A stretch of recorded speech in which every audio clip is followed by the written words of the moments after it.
my heart.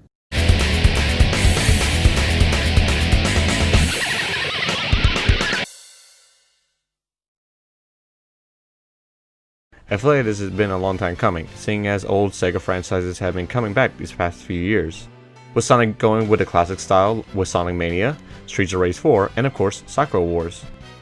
Though Sega are still releasing newer stuff like Valkyria Chronicles and Yakuza. Now if only there was another franchise that I absolutely love that I'd like to see come back. Nah, I can't think of it. The main plot and setting of the series takes place in an alternate version of the Taisho era of Tokyo, Japan in the 1920s, with technology, vehicles, and daily life running on Steam. Following the stories of the Flower Division of the Imperial Combat Revue, an elite group of young ladies and their captain Ichiro Ogami, who pilots the mech suits, the Kobu, to fight off demons that attack Tokyo. But while they aren't out battling demons and monsters, the team resides at the Grand Imperial Theater to perform stage plays for the local residents. Back in the first 4 games, it was mainly focused on Ichiro Ogami, an officer from the Imperial Japanese Navy, to protect the theater in Tokyo. During the game, you interact and learn about the members of the team, develop relationships, and get into fights with demons. While the first and second game focused on the Flower Division in Japan, the third game would have Ogami be sent to Paris to train that city's newest combat review. With the same concept as before, with protecting the city, the theater, but with a brand new cast of characters. This would also be the first time Sega would release their latest console, the Dreamcast, where the third and fourth game would be played on, including ports of the first 2 games.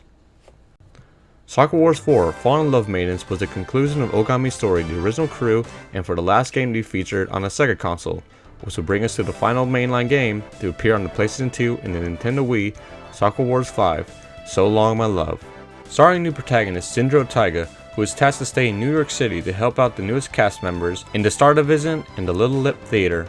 Though the total mainline games come up to 5, there are still plenty of spin-offs, prequels, and other media that made up the whole franchise. But what about the rest of the world? What do we get? 1 game, and a whole bunch of anime. And first I gotta ask, have you ever seen an announcement for a game you were so hyped for that you had to cheer and cry when the trailer dropped? No? Oh, well, set 12 years after So Long My Love, and with the original team seeming to have disappeared, we are introduced to a brand new team that resides at the Imperial Theater. Coming from the Japanese Navy as well, we follow Seijiro Kamiyama, the childhood friend of the game's secondary protagonist, and technically the main love interest, Sakura Amamiya. In the beginning of the game, we actually see the new Sakura get saved by the original game's protagonist, Sakura Shinguji. This was her driving force to want to become an actress and join the Imperial Combat Revue. After being spooked by a flying demon at the train station, Seijiro and Sakura find each other after many years since they used to grow up together as kids. We finally see the Imperial Theater, and may I say, finally seeing the theater in a 3D environment is absolutely the cherry on top. In the past, the only way of seeing it was through anime, pictures within the game, and your mode of transportation was a chibi Ogami walking on the map. Actually being able to walk around the Imperial Theater was a very nice change, where we will meet a longtime character, Sumire Kanzaki, a member of the original Flower Division from the original game.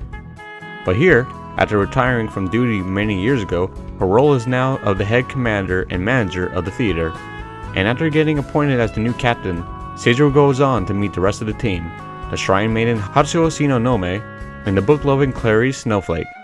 Later we meet the young ninja in training, Azami Mochizuki, and the 5th member, Anastasia Palma, but they appear a bit later, which makes up 5 main girls you will fight with and will have a chance to develop a closer relationship with. You also meet the 2 that make up the assistance team, aka the Wind Division, which includes the merchant who runs the theater store, Komatsu Uba, and Sumire's right-hand secretary, Kaoru Rindo. Though not much you can do with Kaoru than getting side jobs and dialogue, you can go to Komatsu's shop every once in a while to buy a new bromide, which are small portraits of each of the girls. One major difference to be pointed out is the character design. In the previous games, the characters were done by famed manga artist Kosuke Fujisama, who did such stuff as Oh My Goddess, You're Under Arrest, and the majority of the Tales of games. This time around, we switched it up to another manga artist, Taita Kubo, who is more known for creating the manga and anime series Bleach. The new Flower Division's biggest hurdles right now is their acting, for which the audience have not enjoyed any of their performances, and in turn, losing a lot of money for the theater. Which also brings us to the main point of the game, the Combat Revue World Games.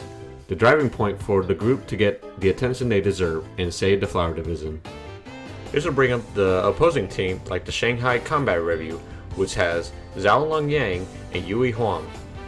Though being originally from China, the team resides in Tokyo as their, in their own words, better protectors, saying that the Flower Division is weak and should just give it all up. This would be a good time to also talk about the overall gameplay, since we are about to head into the first battle. And battling is not the only focus of this franchise. Like any Sakura Wars game, it's also a mix of a dating sim and a visual novel, as you must choose the right dialogue choice to make the different characters like you. If you do get the right choice, you get this chime. But you can also go wrong and get this chime. The only way of knowing how far you and each of the characters have gone closer is through the intermissions, where each of the girls will jump down a stage to show how far the affection is going. Now back to the combat. But unlike previous games, this one has changed from being a strategy RPG to a Dynasty Warriors hack and slash. Circle for soft attack, triangle for hard attack, X for jump, and when you have your special meter to full, press square to unleash it. You will be mainly playing as Seijiro in each battle, in his brand new Kobu type Mugen, but will also have a partner which you can switch off during battle. Now, do I like the change to this formula? Well, yes and no. I understand they had to make a big change, since this will be a soft reboot for the franchise. Each of the members have their own fighting style, with Seijiro with swords, Hatsuo with a giant hammer, and Clarice with a magic book. Another part of combat is dodging, and when timed correctly, you'll go into a slow motion mode where you can slash away at your enemies and finish them off with a finisher. After fending off demons and finishing off the area, it calls for another Sakura Wars tradition, the victory pose. At the end of each major battle, you and the characters will get together and take a nice picture of their victory.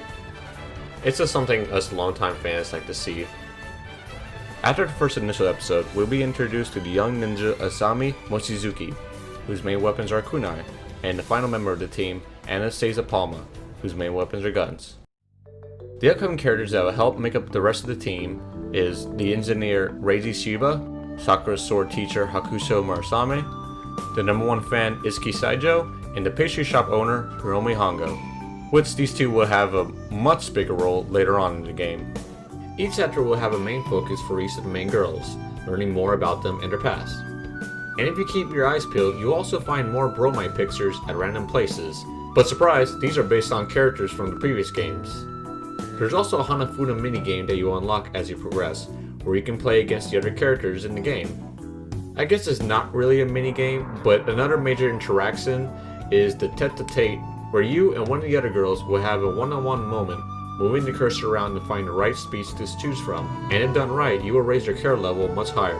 Well, after all of that information drop, we can get back to the plot of the game, with the demons and their plans, the upcoming tournament, and each of the girls' own struggles. The only demon that we mainly see majority of the time is Oboro, who can summon a huge hand spider demon for a boss battle, and the mysterious Yakuza that is giving Sakura a lot of suspicion on who she is. Their main plan is to find the Imperial Key, which will be used to unbreak the seal to Shadow Tokyo, and reawaken the demon lord to bring darkness to the world. Like said, each girl has their own stories and struggles, like Clarice is afraid of her own magic power, which her family have used for evil in the past, all while trying to figure out how to make a great script for their next play. Hatsuo feels like she doesn't really belong in the team, with her parents wanting her back to run the shrine. Now to meet the other combat reviews. Though we've already met the Shanghai team, we've also got the London combat review with Arthur and Lancelot, and the Berlin combat review, Elise and Margaret. Which also you may have noticed that all these other combat reviews have very different character designs. Well, that's because they've brought in other artists to take care of the other teams. With Yukiko Horiguchi, who did character designs for Kyoto Animation anime like K-On! And Lucky Star, Bun Bun, who is the original light novel artist for Sword Art Online, and Fumikane Shimada, who is also a character designer for Shrek Witches and Gross und Panzer. The head of the tournament, President G, has planned all this together just to find the best team that's suitable for his own World Combat Review, while disbanding the others. But like I said before, with Sakura having suspicions of Yakuza, which he fears could be the original Sakura Shinguji, who was thought to have disappeared with the rest of the team. But also, how did the team disappear too? Sumire breaks it down to them all, about what happened 10 years ago with the battle to seal away the Great Demon. So back at the tournament, each team competes to see who can defeat as many enemies before the time runs out. Whoever can win the best 2 out of 3 ends the match, but will have to be forced to face off against each other at the end.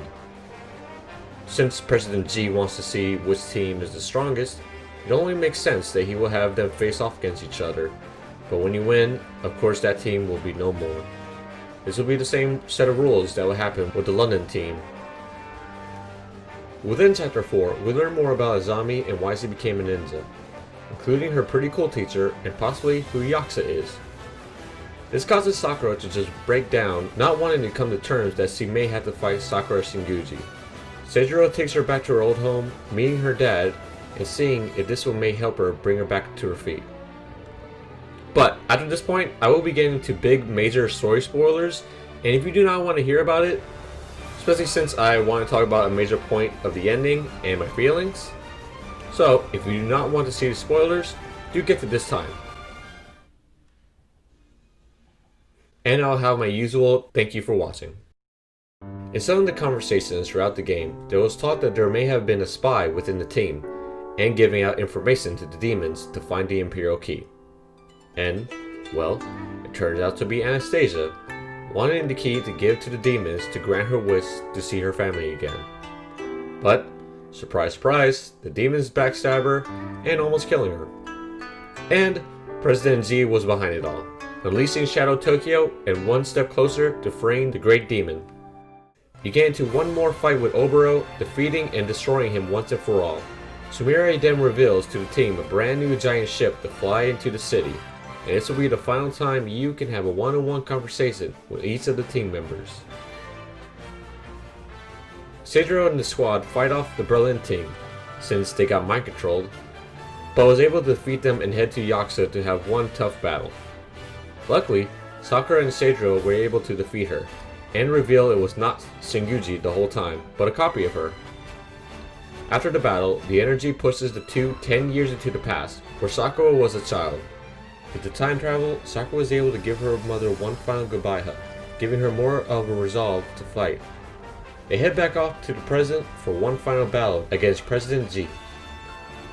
And with his destruction, and Sakura using her energy to her sword, they were able to seal away Shadow Tokyo again. But this leads to what bothered me with the ending.